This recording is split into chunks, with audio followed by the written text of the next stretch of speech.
Hello, everybody. Hello. I don't know if anybody else noticed, but it's that time of the year where um, I usually do tea with Z, where we come and have chats, which then eventually evolved into the late night chats with it, which then turned inappropriate. So then we went to daytime chats. So I am doing that again this year. And I also wanted to include live Q&A, and I realized that on some of the anonymous forms the questions weren't populating, and so I have a couple that I wanted to start with and answer from there for folks who submitted. And so basically this space is for you to ask questions, get your answers, and it can be about spirituality, it can be about music, it can be about artistry, divinely led business, whatever your heart desires, quantum mechanics, like all the fun things.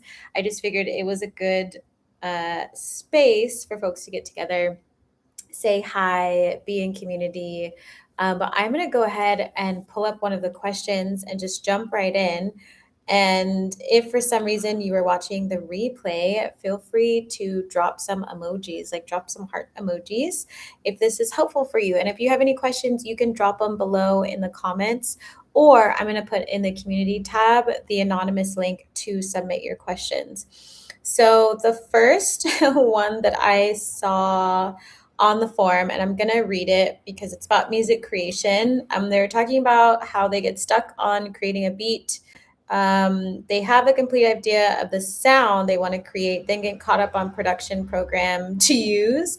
The jargon then sets them off anxiously, and they're back to no beat, no music creation. How do they get past this? And then they said they went to a studio for the first time, broke down in the booth. Also, what if the music they make or create doesn't land, it's too geeky or all over the place? I love this question. I feel like it's just the flow that most creators go through in terms of music and production and expression. So something that I always recommend to people, especially if you are making music, is always make it for yourself first. Like, get comfortable doing that, and know that you don't have to always create music and release it to the public. There's other songs that I've created that I haven't released to the public because I wasn't energetically aligned with that. So I would definitely give yourself permission to flow through your healing when it comes to creatively expressing yourself. And don't worry about who's listening to it and what they think about it.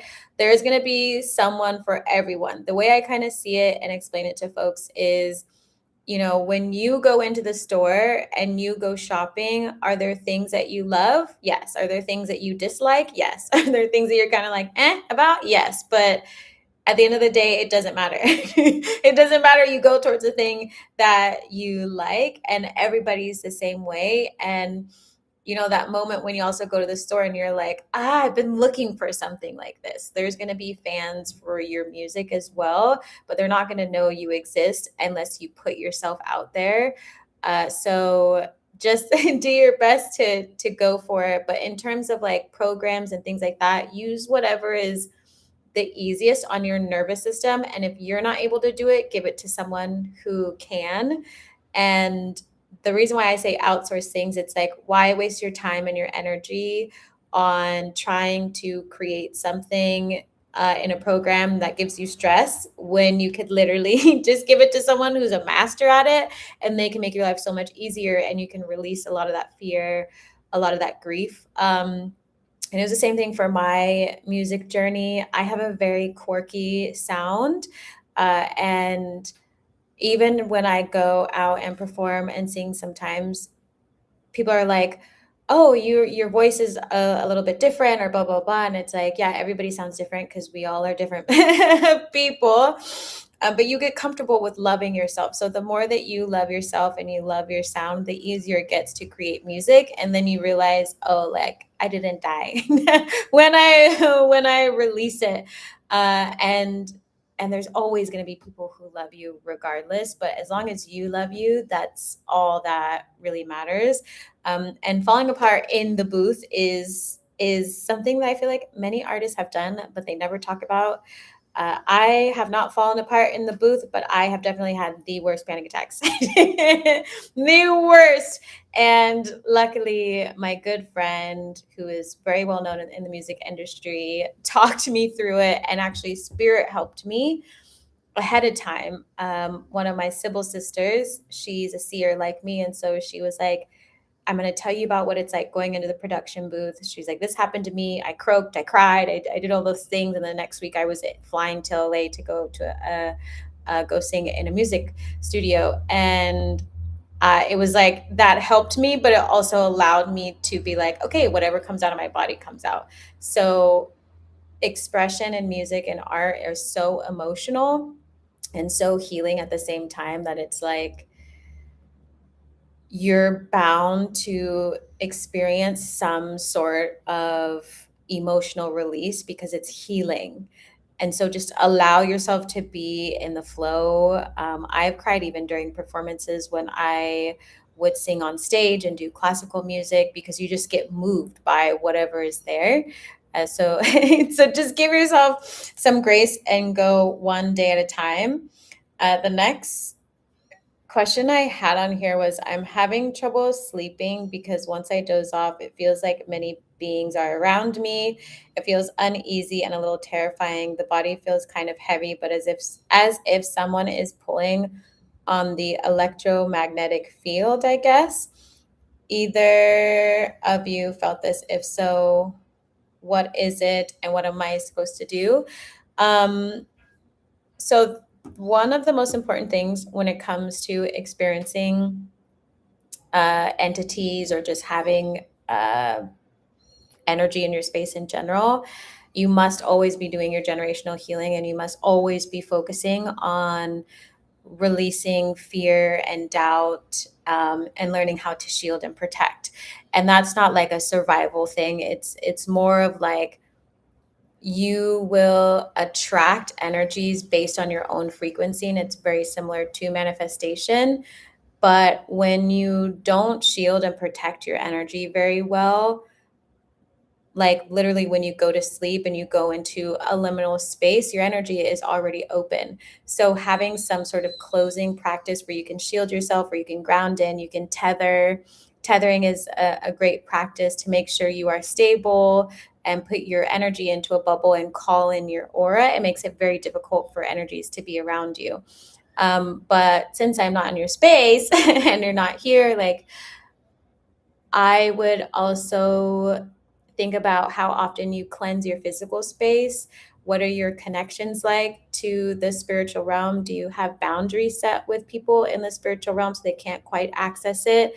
If you literally feel like your aura is kind of sinking and it gets heavy, sometimes that's an external energy sitting within your aura.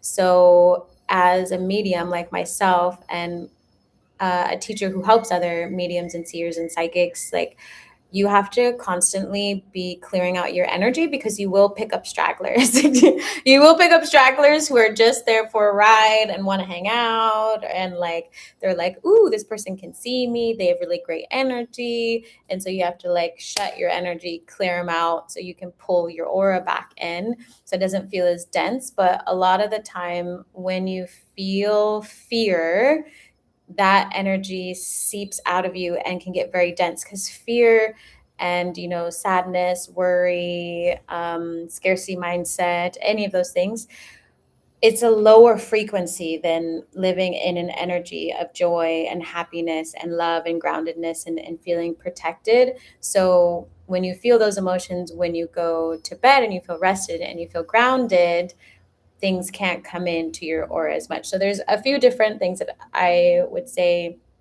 to definitely do, um, which is cleanse your space, clear it, ground it, make sure you have grounding materials, crystals, herbs, plants, depending on your practice. I know in some Himalayan practices, like, we don't necessarily put plants in our room because they do carry karma. Not that it's bad karma, but it's like depending on the spiritual realm work that you're doing, you don't want them around when you're sleeping. So focus on that, but definitely work with your inner child to get to the root cause of fear when energies are around.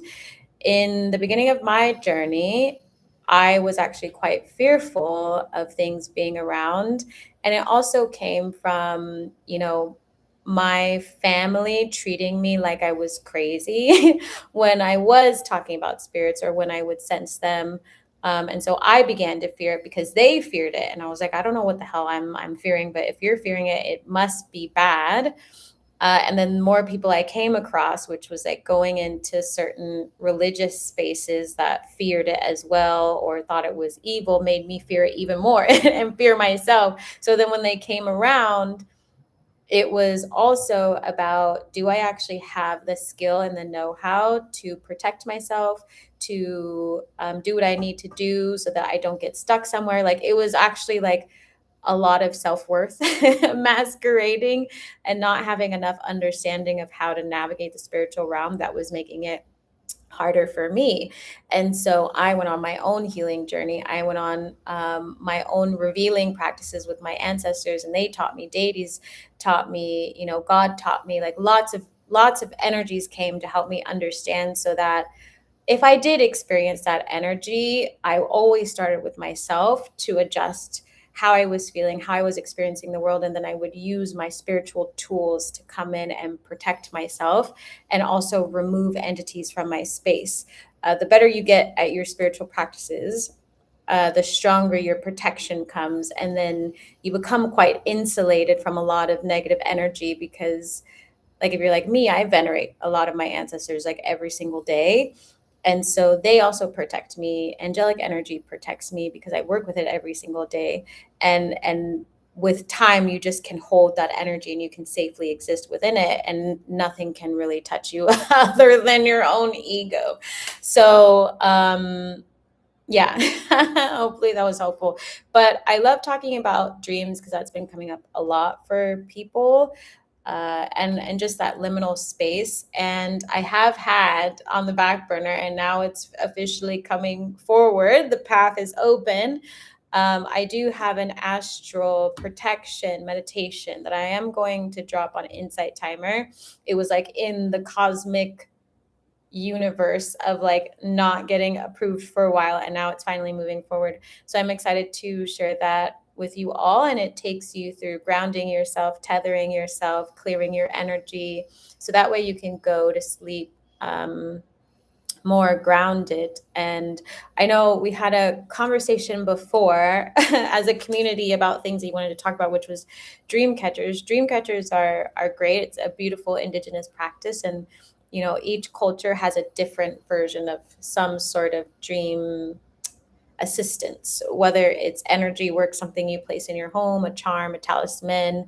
You can also find what works best for you, but I always remind everybody that our spiritual tools only work when you can hold the energy to wield your spiritual tool and tell it what to do with a good frequency.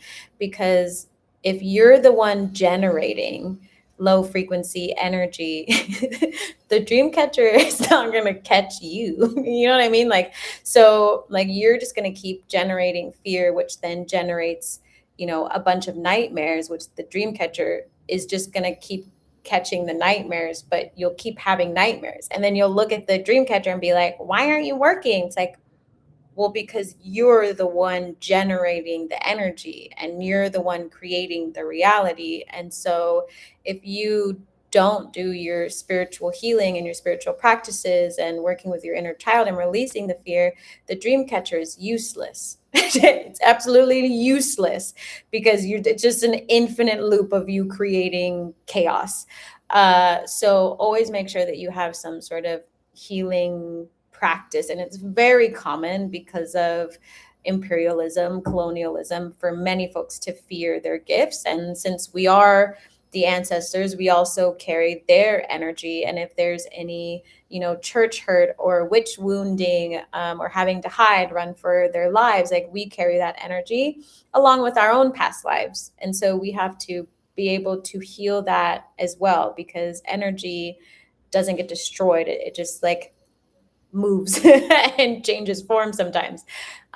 So it's you doing your generational healing, but also on like a quantum level, like, which is energy work. Basically, it's a fancy way to say energy work. I'm having deja vu again. But look up, like, what is significant to you culturally, and see what practices come up, because that's always a fun journey to do with your ancestors. And then there's little practices that you can do, like putting a glass of water under your bed with obsidian or tourmaline in it to help catch negativity. There's also the direction that you face your bed, like how you feng shui your room and how your energy works. And if you have too much fire energy coming towards you, do you need more earthing and grounding? Like, do you have a headboard, or is it a wall? Like all of that stuff. Because again, everything is energy. So the more that you curate your space and prepare yourself for sleep, right? Like, not watching a ton of TV, not taking on, like, some people love watching true crime and stuff, and then they're like, I'm having nightmares. Okay. Like, paying attention to that, who you are around, and also being mindful, depending on where you live. Like, if you live in the States and you're heavily open, or not heavily open, but like you live in a state of fear, depending on what's happening socially, economically, politically, like that energy also is going to be in your space. And so you're going to need extra healing tools to be able to help you during this time and to ground yourself. And I was just talking to someone about, leaving the country was one of the best things I could have done for my spiritual gifts, so I could keep helping people. Because being on the land in the States, it's very chaotic. You can feel the social energy just seeping into the land and coming up. And so I wasn't able to regulate my nervous system very well. And so I know that some of you are also healers and adventurers and explorers. If your ancestors are guiding you to move out of the country, there's a reason why.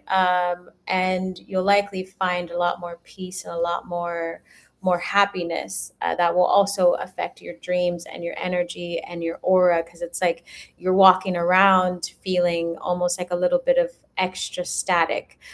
So again, just a reminder that when you do go into the dreamscape, like, you have to be disciplined. And a lot of people with their spiritual practices aren't as disciplined as they think. And if you missed my last free training, definitely comment below in the comments so I can see it on the video.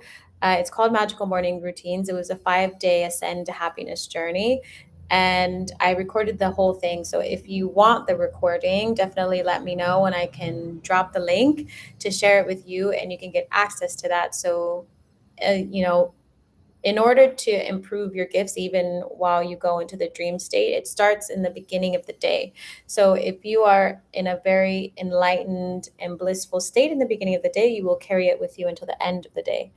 And that keeps your frequency high and your aura clear, and many things aligned for yourself.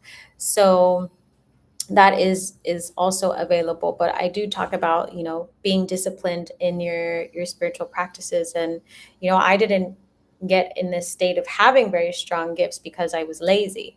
Like, that's not how it happened at all. Like, yes, there are some people who are gifted, but it doesn't mean that their gifts will continue to evolve, or they'll be able to manifest certain things into their life. Like, you have to really put in the effort to try and balance things out.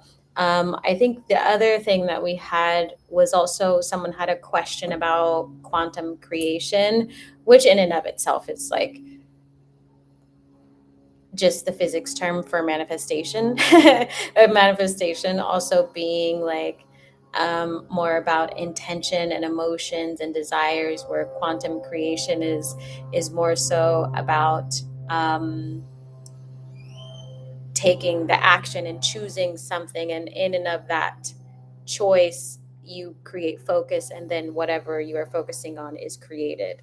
So it's very similar. It's very, very similar, but manifestation focuses a little bit more in the other realm, but it's also tied in. It's just the verbiage is slightly different, because in manifestation, while yes, you are working with desires and emotions, you are still doing the act of quantum creation, because you have to choose the path that you want to take, and you still have to create it in a sense, and you still have to focus, right? Where our manifestations come in, where our energy flows. So they're the same. They're the same. Just physics and science likes to, have different names for things, just like in different cultures. People don't always say magic. Some people say gifted. Some people say spiritual. Some people say God is God, or Allah, or spirit, or Buddha. It's the same thing. Um, but I did want to touch on that. So maybe another day we can chat about it. And I think there was maybe a comment about Maya, which Maya is a whole alive. I feel like to talk about, because Maya is also creation, which is interesting. So we can go into that a different day. I'm sending you all lots of love, lots of hugs. I'm gonna sign off. We are heading into the new year, so don't forget to prepare for this portal. There's been portals like every other day. If you haven't been sensing the energy, I highly recommend you dig into it. I'm actually going to drop a video today of me talking about what I did on Christmas, because I ended up flipping my Christmas on its head, because I could feel the portal shift, and so I was like, made a different decision, and I didn't actually plan to make that video, but I've had a lot of spirits in my space, and they've been turning on stuff again. And I put my camera on my stand, and then it like turned on, and then the video turned on. And so I was like, okay, we're gonna talk about it. But I am sitting there like in my bathing suit, because I wasn't prepared to make a video. So you will get to hear about what I did on Christmas. And I will be dropping a new episode of the Travel Savage Diaries, where, I talk about wandering with God and spirits, and what that really looks like, and telling stories. Um, so I have a new one coming, and how spirits and helper spirits actually talk to me through my tech, and how I use it to make decisions throughout the day, and not just in my intuition. Like, people stop evolving their gifts once they get to, oh, like, I feel like this is where I'm supposed to go. Like, that was like step 8.2 in the alphabet of spiritual gifts. And as you continue to grow them and expand them, they get quite powerful, very, very powerful. And so I could just be sitting here and asking about something, and then all of a sudden the answer is just in front of me, or on my phone, and they'll tell me exactly where to go, where to turn, all the things. It's like a spiritual GPS. So I did want to share that with you all before I head out. Hi, Peter. I was just about to head out. How are you doing? My eyes are so dry. You'll have to watch the replay and tell me what you think about it.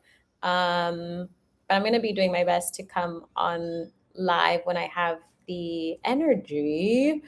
And also, if you haven't booked your channel tattoo designs, definitely do that.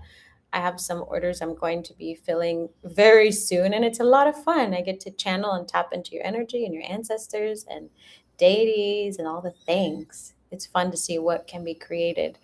But stay tuned for all the goodies in the world.